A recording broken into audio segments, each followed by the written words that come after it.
Ngayong araw guys, bumalik na naman kami dito sa dagat namin at di rin tabas-tabas itong adventure namin dahil ibis at bakagan lang naman yung bibingwitin namin at puputripin namin dito sa dagat namin at pursur na mabubungkag na naman ang mga bahaw nito kung samahan nyo kami.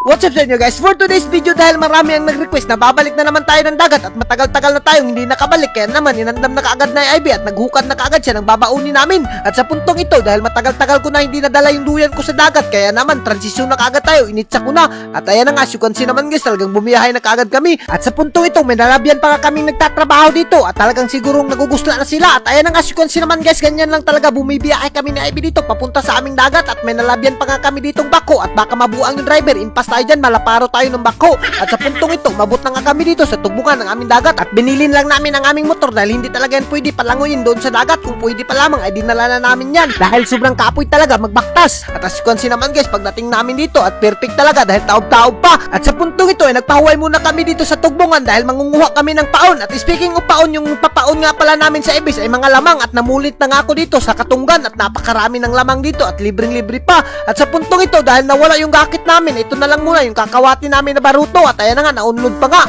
at impas talaga kami sa tag-iya dito, matitigbas kami kapag nasakpan kami nila. At ayan na nga, syukansi naman guys, di na kami nagpadugay-dugay, talagang binuksayan na namin at sobrang nakakatuwa lang dahil lamis namin magbaruto dito sa dagat. At as syukansi naman guys, nangawat na nga rin ako ng bugsay dyan dahil complete package na, puslan man nangawat tayo ay lahat-lahatin na natin. At ayan na nga, syukansi naman guys, talagang pinaspasan ko na pagbugsay dyan dahil baka ma-absent tayo ng tag-iya. At as syukansi naman guys, sobrang nalilipay na talaga si Ivy dahil namimingaw na talaga siya ng ganitong mga trip namin at mga ganitong adventure namin. At ayan na nga, sobrang bugat palabog sa intong baruto na to at iwan ko ba kung bakit.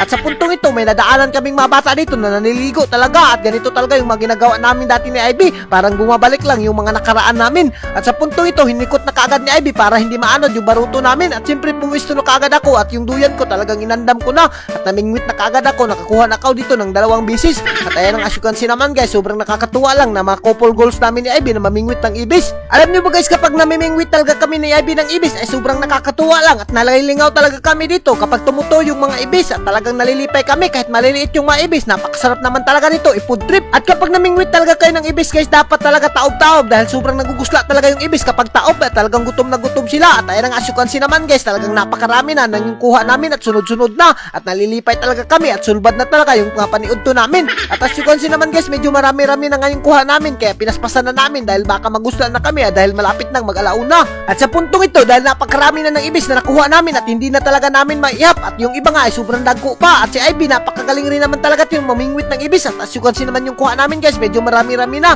at si Ivy tumungtong nga lang siya sa kabakawan at talagang nalilipay siya at sobrang natutuwa siya. At sa mga hindi nakakaalam, yung ibis nga pala ay napakasarap nito kilawin lalo na kapag sinukaan mo ng napakasarap naman talaga. Naku, hindi ka talaga magmamahay kapag ito yung mga sudaan mo kapag dito sa dagat. Kaya naman guys, pag pumunta talaga kami na Ivy dito sa dagat ay ito talaga yung madaog-daog namin yung ibis at dahil napakadali lang talaga hulihin at hindi ka na mapurisyo sa pagkuha ng mga paon. At sa puntong ito dahil medyo marami-rami na yung makuha natin at di na kami nagpadugay-dugay, talagang hiniluan na kaagad namin. Ito lang talaga yung pinaka-struggle kapag nanguha ka ng ibis ay yung paghinlo dahil nakalimutan namin yung gunting at mano-mano namin gagamitan ng kutsilyo. At sa hindi inaasahang pangyayari, inabutan pa kami ng napakalakas na ulan pero hindi pa rin kami nagpatinag dahil hihiwain palagi natin yung ibis at sobrang nagugusla na kasi kami at talagang namimiss na namin kumain ng ibis. Alam nyo ba guys, sa paghiwa ng ibis ay kailangan mo talaga ng mahaba ng pasensya dahil napakakuti naman talaga nito hinluan. At sa puntong ito, pagkatapos ko hinluan yung ibis ay tinadtad ko na nga rin yung mga kamatis, bumbay, luya at iba pang mga kalamasan natin dyan dahil ito yung magpapasarap sa ating kinilaw. Siyempre kapag nagkilaw tayo ay hindi talaga natin yan makakalimtan. At ayan ang asukansi naman guys, talagang pinaspasan ko na paghiwa at di na ako nagpadugay-dugay, kinumutan ko na nga rin ng suka at asin yung ibis natin para mawala yung mga langsa niya.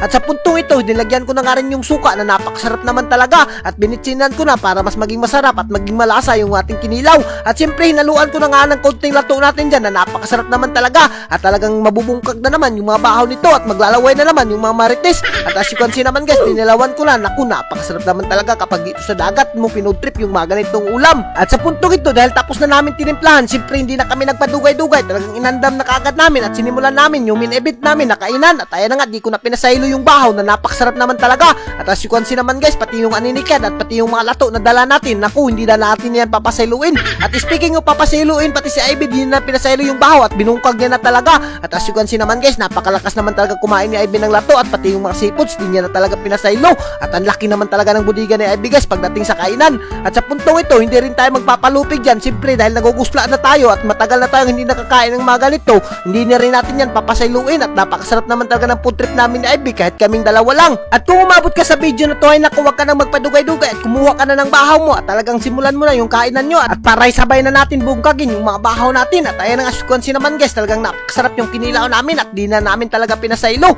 Yung mga ganitong food tripan na naku, hindi ko na talaga ibabaylo kapag mga ganito at sobrang nakakamiss lang dahil matagal-tagal na kami hindi nakabalik ng dagat dahil sobrang busy talaga namin. Alam nyo ba guys, kung ako lang yung tatanungin ay pwede na akong tumira dito sa dagat dahil sulbad na talaga yung panudan mo. Bukas na lang yung poproblemahin mo kahit gaano kalisod ay talagang hindi ka mahihirapan sa dami ng mga ulam namin. At as you can see naman sa Ivy guys, talagang pagdating sa kainan, wala talaga siyang pili at hindi rin ako nagmamahay dito dahil talagang kahit anong food trip namin ay go na go talaga siya. At as you can see naman guys, parang nabutukan ako dyan sa sobrang sarap ng mga pagkain namin. At pati si Ivy guys, talagang napakasarap niyan at talagang pati yung lato, binirahan niya na. At hanggang dito na lang kami at kung giganahan ka sa mga video namin ay huwag nang kalimutan i-like and i-share para mas maraming pa tayong food trip. Thank you and God bless you all. Mabuhay kayo mga idol hanggat gusto nyo.